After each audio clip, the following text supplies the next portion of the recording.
안녕하세요. 저는 40대이고 결혼한 지는 4년 정도 된 주부입니다. 지질이 복도 없다는 말은 딱 저를 보고 하는 말 같아요. 가만히 생각해보면 전 어렸을 때부터 그렇게 복이 없었죠. 갑자기 열린 가게 문에서 뿌려진 물에 맞아 홀딱 젖은 적도 있었고, 분명 버스 시간보다 먼저 나와 기다렸는데도 무슨 일인지 버스는 떠나버리기도 했습니다.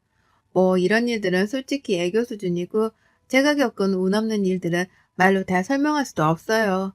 오죽하면 점 보고 이런 것도 별로 안 좋아하는 편인데, 하나도 일이 안 풀리니까 점도 보고 막 그랬었죠. 그랬던 제 사연을 구독자분들에게 들려드릴까 합니다. 저희 집은 내내 가난한 집안이었어요. 자식이라고는 겨우 저 하나뿐인데도 부모님은 버거워하셨죠. 부유한 집은 아니더라도 사랑으로 늘 저를 키워주셨고 아껴주셨던 부모님이셔서 괜찮았습니다. 다만 돈이 없다 보니까 겪어야 하는 서러움들이 있긴 했었죠. 남들 다 행복한 어린이날이나 크리스마스 같은 날에 저희 가족은 한 번도 제대로 챙겨본 적이 없었어요. 당장 먹고 살기가 바쁜데 그런 날을 어떻게 챙기겠습니까? 그래서 대학은 꿈도 못 꾸고 바로 취업을 했습니다. 그나마 제가 일을 시작하면서 집에도 숨통이 트이기 시작했죠. 그런 낙으로 살았던 것 같습니다. 부모님께서는 여태껏 저 하나 보고 사셨으니까 이제는 그걸 제가 보답해야 한다고 생각했죠. 참 사람 일이란 게 한치 앞도 모른다는 말이 너무 와닿던 순간이 있었습니다. 숨통이 겨우 트이고 저희 가족도 가족여행을 다니기도 하면서 나름 평범하게 살아가게 되었는데, 아니 행복과 여유를 찾은 지 얼마 안 된 시점에 아빠께서 먼저 세상을 떠나버리셨어요. 뭐가 그렇게 급하셔서 가버리셨는지 엄마랑 저는 믿기지 않아서 정말 힘든 시간을 보내야만 했습니다.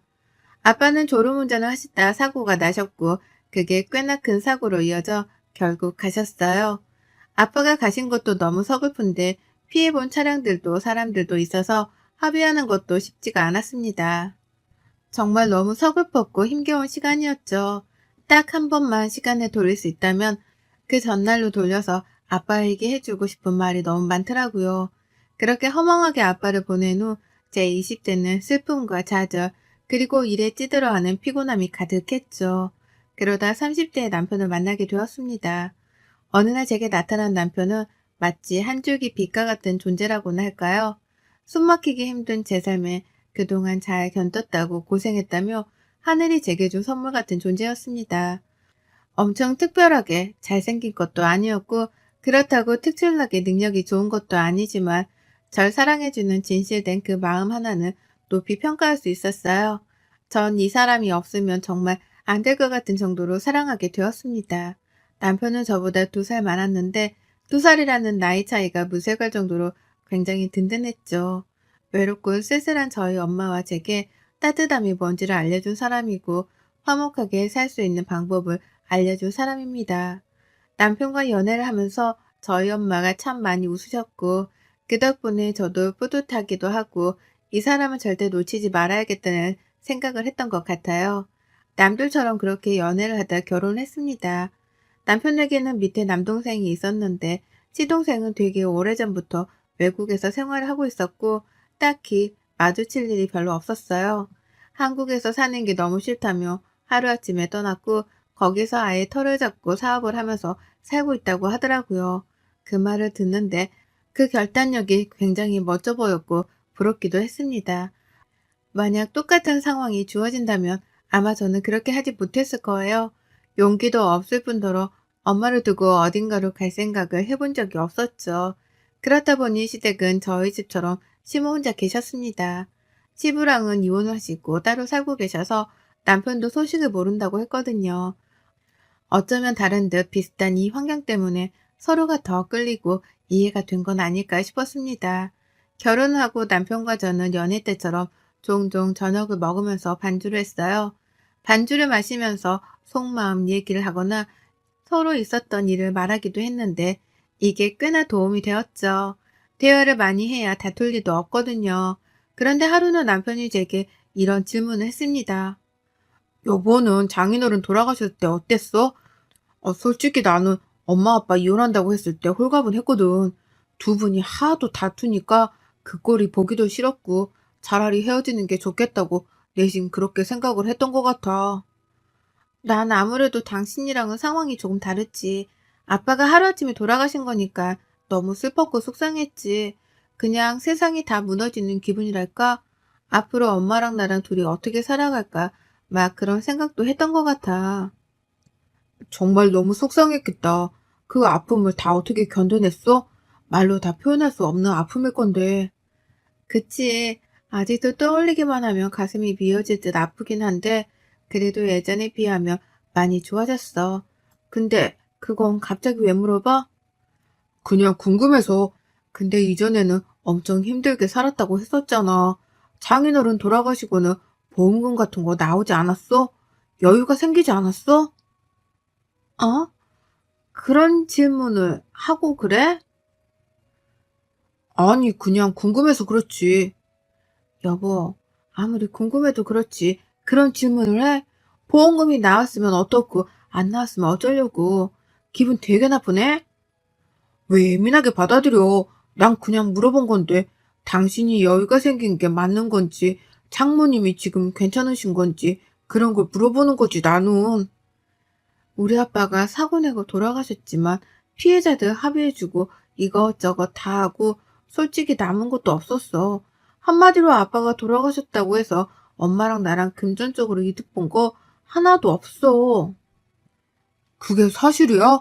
그럼 장모님은 지금 살고 계시는 집은 자가가 아니야? 어? 전세인데? 이날의 남편은 정말 이상했습니다. 평소랑은 확실히 달랐죠. 한 번도 들어본 적 없는 질문을 하더니 저렇게 딱 질문을 하고서는 술을 마시다 말고 갑자기 피곤하다면서 방에 들어가서 자겠다고 했어요. 이상하긴 했지만 별로 대수롭지 않게 여겼고 술상을 치우고 저도 잠자리에 들었죠.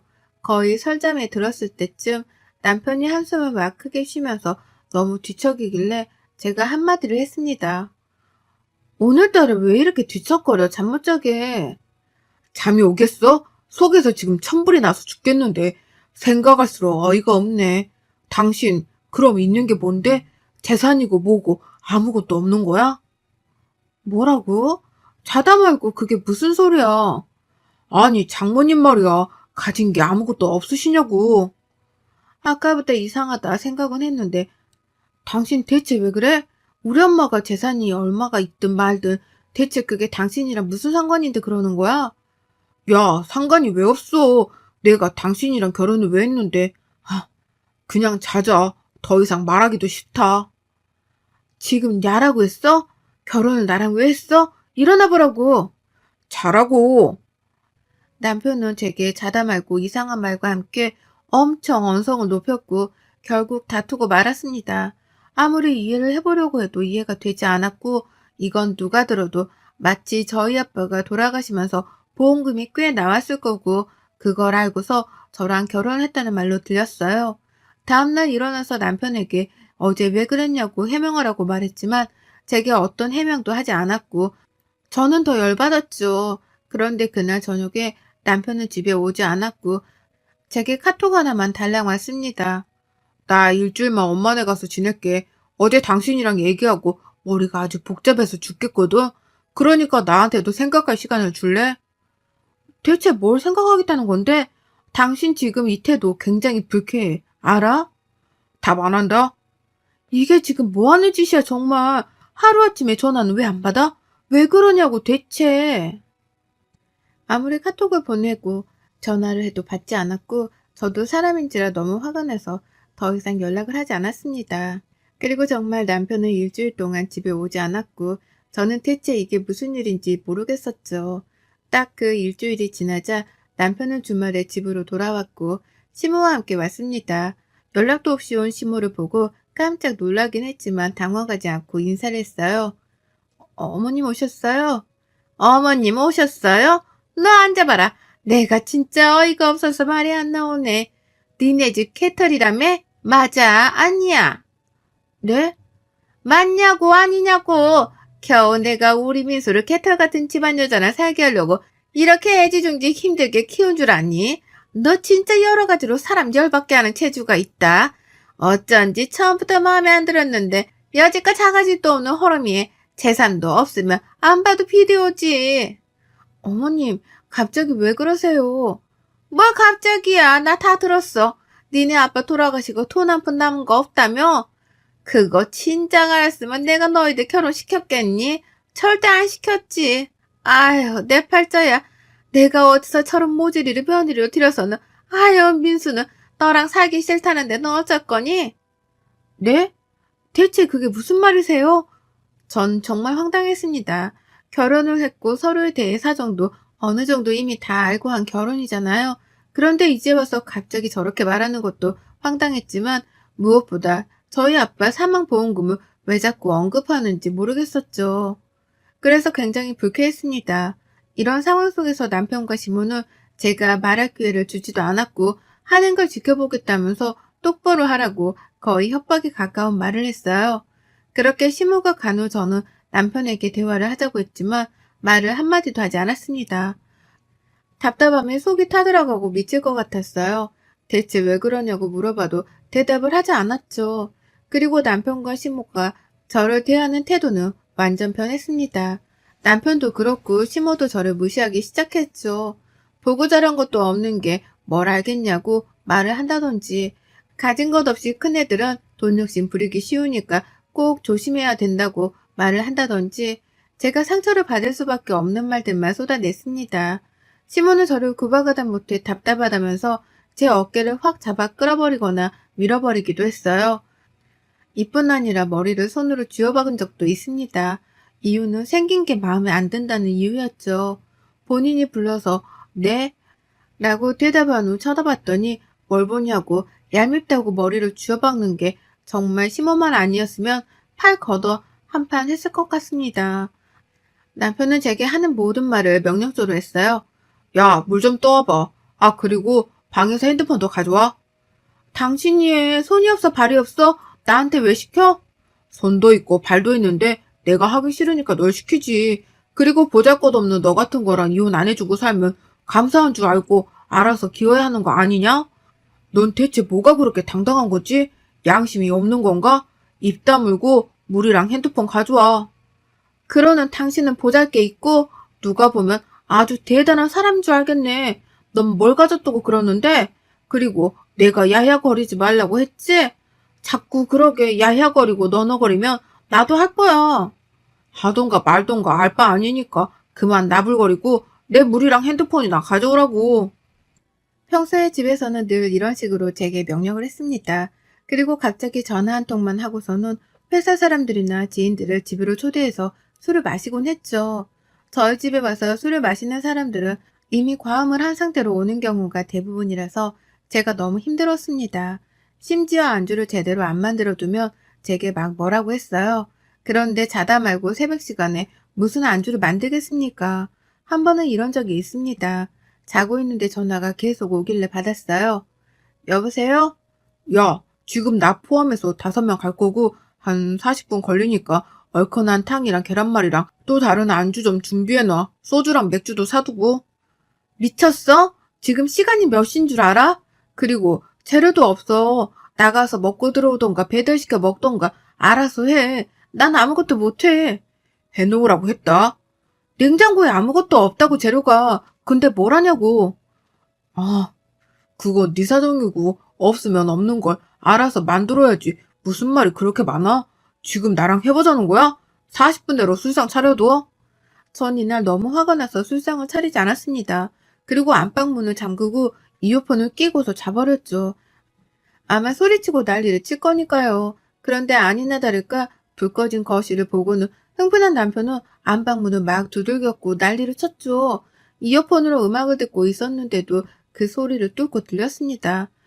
그때 저는 언제고 이혼할 때 이게 증거가 되겠다는 생각에 핸드폰을 들어서 영상을 찍으며 대화를 했어요. 정말 왜 그래? 여보, 새벽 3시가 넘었는데 한두 번도 아니고 냉장고에 아무것도 없다고 말했는데 술상을 차리라고 해? 야, 입 다물고 내가 차리랬지? 넌 내가 하는 말을 알겠다고만 하라니까? 우선 문 열어. 넌 내 말을 거역한 거야. 지금 미쳤냐? 보잘것도 없는 너 같은 거랑 살아주는데 감사하다고 절하지는 못할 망정 이게 어디서 기어올라? 제발 그만 좀 해. 우리 아빠가 돌아가시고 나온 사망보험이 있든 없든 대체 그게 당신이랑 무슨 상관이야? 우리 잘 살았잖아. 하루아침에 왜 그래 정말. 전 일부러 그동안의 내용들이 영상 속에 들어가게끔 대화를 유도했고 저 대화 끝에 결국 남편은 안방문을 부쉈습니다. 그 모습까지 찍고 제게 달려드는 모습을 마지막으로 영상은 종료가 되었죠. 이날 처음으로 손찌검을 당했고 전 바로 병원에 가서 진단을 받고 진단서를 보관해 두었습니다. 사람이 아니라는 걸 느꼈고 이혼을 결심했죠. 늘 그렇듯 제 불행은 끝을 모르고 달려들었습니다. 이혼을 결심하고 한참 머리가 아픈 이 시점에 엄마가 최정한 판정을 받으셨어요. 뭘 해볼 수도 없던 게 이미 악화된 상태라 제가 할 수 있는 게 아무것도 없었습니다. 절망적이었고 눈물밖에 나지 않았지만 정말 엄마와 함께 할 수 있는 시간이 얼마 없다는 걸 깨닫게 되니 정신을 똑바로 차려야겠더라고요. 얼마 남지 않은 이 시간이라도 좋은 기억을 품고 가실 수 있도록 도와주고 싶었습니다. 저를 구박하고 미워하던 남편과 시모도 이 사실을 알았고 전 남편에게 이혼을 하자고 했어요. 그런데 예상외로 남편과 시모는 다른 반응을 보였습니다. 얘기 들었다. 우리가 아무리 너 보잘것없다고 미워하고 막 그랬어도 사람 그렇게 힘들 때 내치는 건 정말 아니야. 그리고 어렵게 결혼해놓고 무슨 이혼이야. 이렇게 된 거 둘이 잘 살아보도록 해.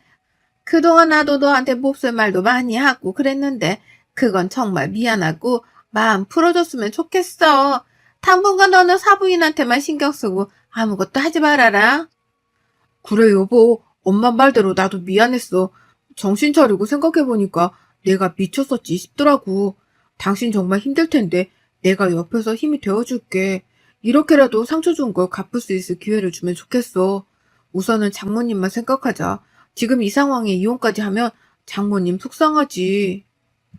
어머님도 그렇고 당신도 그렇고 둘은 왜 중간이 없으세요? 왜 늘 본인들 멋대로 하루아침에 갑자기 사람 내치고 구박하다가 이제 와서는 또 이혼하자니까 그건 싫다고 하고 어쩌라는 거예요 대체? 다 잊고 다시 시작하는 마음으로 힘내보자. 솔직히 당장이라도 이혼하고 싶었지만 엄마 생각에 아무것도 행동으로 옮길 수가 없었습니다. 그리고 시무한 남편은 저렇게 말만 한 게 아니라 정말 행동으로 보여줬어요. 제가 병원에서 지내면서 먹을 수 있는 밑반찬을 해주는 것은 물론이고 엄마도 자주 보러 왔고 노력을 많이 해주셨습니다. 그런 모습을 보니까 저도 마음이 녹더라고요. 이혼하고 싶었던 그 마음이 녹으면서 경계심이 사라졌고 의지하게 되었습니다. 시몬은 심지어 제가 너무 피곤하고 힘들까봐 교대까지 해주면서 엄마를 돌봐주시기도 했어요. 간호라는 게 가족이 해도 결코 쉬운 게 아니고 제가 직접 해보니까 얼마나 힘든지를 알았죠. 그런데 선뜻 나서서 군소리도 없이 너무 잘 해주시니 감사했습니다. 시무와 남편이 지극정성으로 저와 엄마를 보살펴주는 모습을 보고 엄마는 그 고통스러운 상황에서도 제게 그러셨죠. 우리 딸 부모 복은 없어도 남편 복에 시애미 복은 있는 것 같아서 정말 다행이다. 엄마가 편히 갈 수 있겠어. 영서야, 엄마가 가도 너무 힘들어하지 마. 아빠가 혼자 오래 외로웠을 건데 엄마가 옆에서 그동안 어떻게 살았는지 얘기도 하고 그러고 있을 거니까 너는 살 거 다 살고 누릴 거 누리다가 천천히 와. 벌써 그런 말 하지 마. 나약하게 엄마. 나약한 게 아니라 정말로 해주고 싶은 말이었어. 사람은 누구나 죽는 거야. 어쩔 수 없어. 그걸 피할 수 있는 건 아니잖아. 그러니까 슬퍼하지 말고 가슴 아파하지 말고 최서방이랑 시어머니랑 그렇게 잘 살아. 애기도 낳고 그렇게 우리 딸 출산하는 거 엄마가 옆에서 지켜줘야 하는데 그거 못 해주는 거 조금 마음에 걸리네. 왜 이래 정말 그만해 엄마. 엄마가 부족하게 키워서 늘 미안했고 그래도 엄마 딸이라서 행복하다고 해줘서 고마웠어. 언제 가도 이상하지 않을 정도의 상태가 되자 말하는 것도 힘겨우셨고 고통이 너무 심해서 정신을 제대로 차리지도 못하셨습니다. 그러다 조금 괜찮아지시면 이렇게 말씀하시곤 했죠. 그게 꼭 자꾸 마지막 인사를 하는 것 같아서 마음이 너무 아팠습니다. 이때쯤에는 교대도 하지 않고 24시간 내내 엄마 곁을 지켰어요. 언제 가실지 모르니 말이죠. 남편과 시모가 병문안을 왔고 병실에 있다가 휴게실에 앉아서 커피를 먹고 있겠다고 했습니다.